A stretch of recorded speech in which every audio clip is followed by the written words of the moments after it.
10 years ago, the CrossFit Games looks completely different.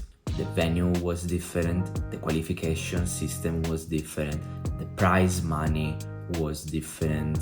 If you took a CrossFit fan in 2026 season, he might not even recognize the sport anymore if you look back. Today I want to look back at 2016 season and compare it with the 2026. But the big question is, has the sport evolved for a better way or has something lost along the way? Let's go into it. One of the biggest change has been the qualification system.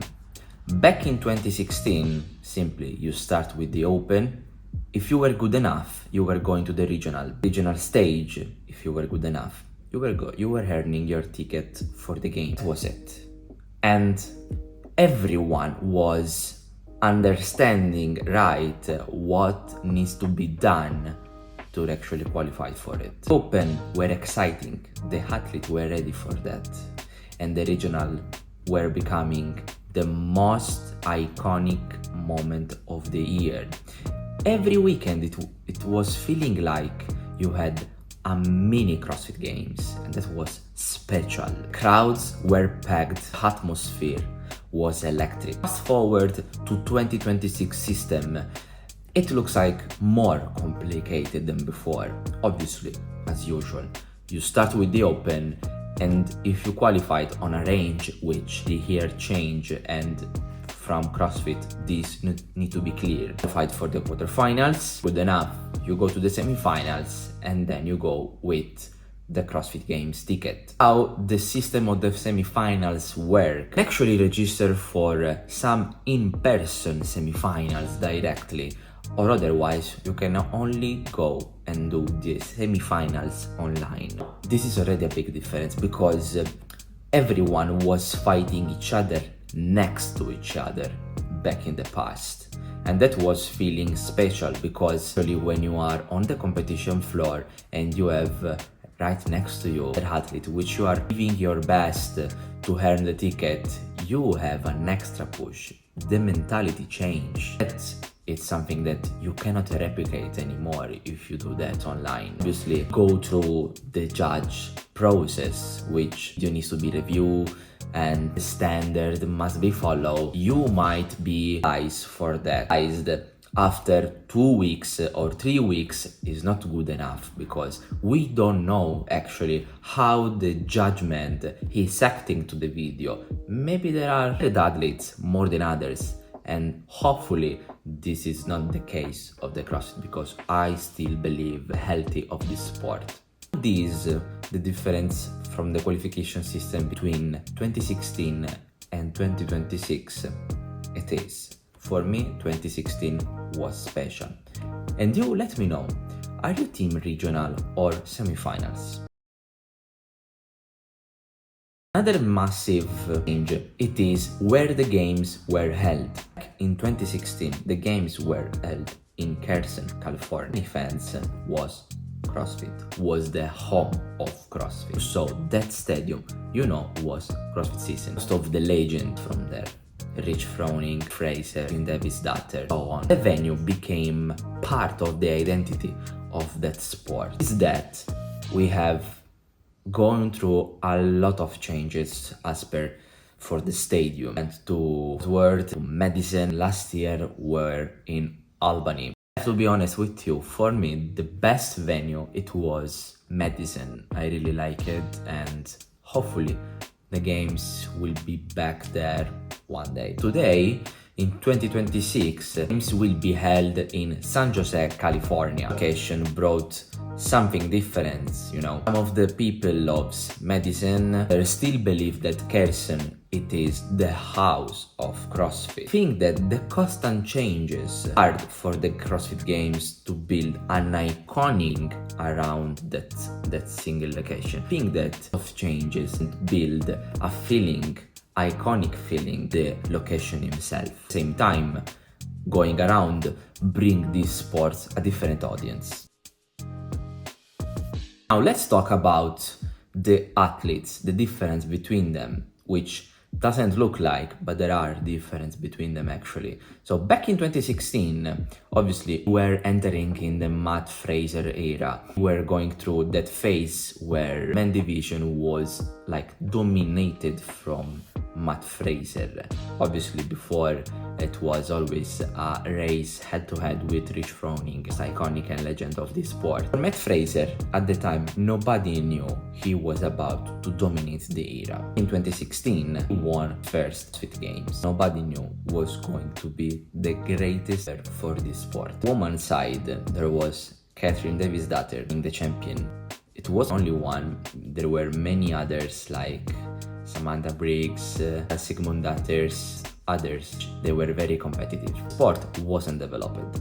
In 2026, it's our professional. They have nutrition coaches, they have recovery specialists, sport psychologists, data tracking, and they are actually full-time on it. Thing has become more professional. Because of that, the gap between place and 20th place is not get as before.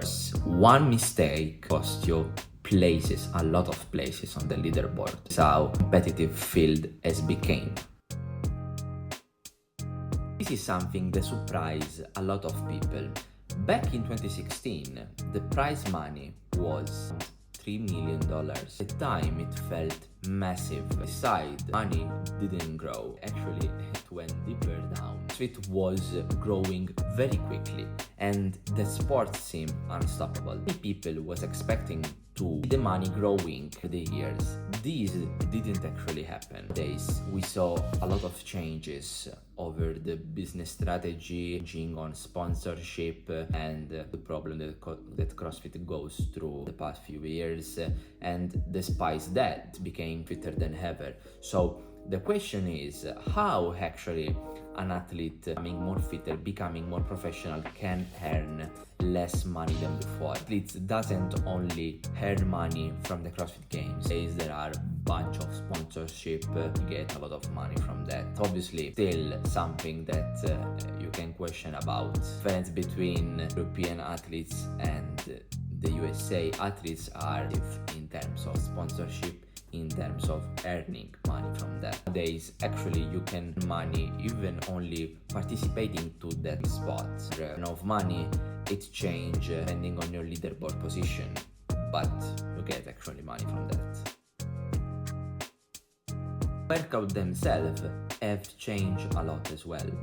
Back in 2016, athletes were incredibly fit, but nowadays, make the games now, you need to be elite in everything. Gymnastics, lifting, aiming, skill work, output, absolutely everything. In 2016, athletes might have some weakness which get difficult to go there, but it wasn't like actually today. And there's one weakness can end your season at the start. Just have a look to the Open 26.2. Of the workout of the Open of this year was with earning muscle up. Nobody was expecting the open stage.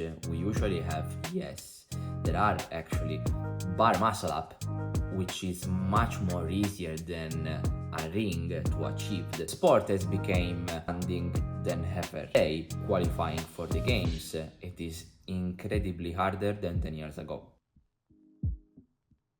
Let's talk about it is the social media. Why? Because there was a storytelling before. CrossFit back in 2010 released a video on the road to the games, where it was showing where athletes what they were actually doing on a day. The sacrifice was to be there, and you know their story, their struggles. You will know everything about the athlete. Nowadays, mind you, there are some episodes where you can actually see what an athlete does. But nowadays, athletes, they have channel. There are so many podcasts around. The CrossFit side, you don't have a video showing each and every athlete that qualified for the games, but they are just pick some of them, obviously the most iconic and the most famous, and they make a video for them, the storytelling and everything. Social media give us an instant access to that. Obviously there are more contents than ever before, but Some of the fans argue that the most iconic athlete on before, they didn't have opportunity to be so much exposed to the social media today. This is a debate as of today. Has CrossFit changed over the years? Yes, absolutely. Everything changed. And almost everything is different about this sport right now. Today, the mission is still the same. Finding the fittest man on earth and the fittest woman on earth. This is why people still tune up every year. So now I want to open a session with you. Do you really miss 2016 season, regional, Kersen, or you are more in favor of the CrossFit how it is today? Let me know in the comment, and thank you for the vision. Subscribe and like if you enjoy it. Thank you.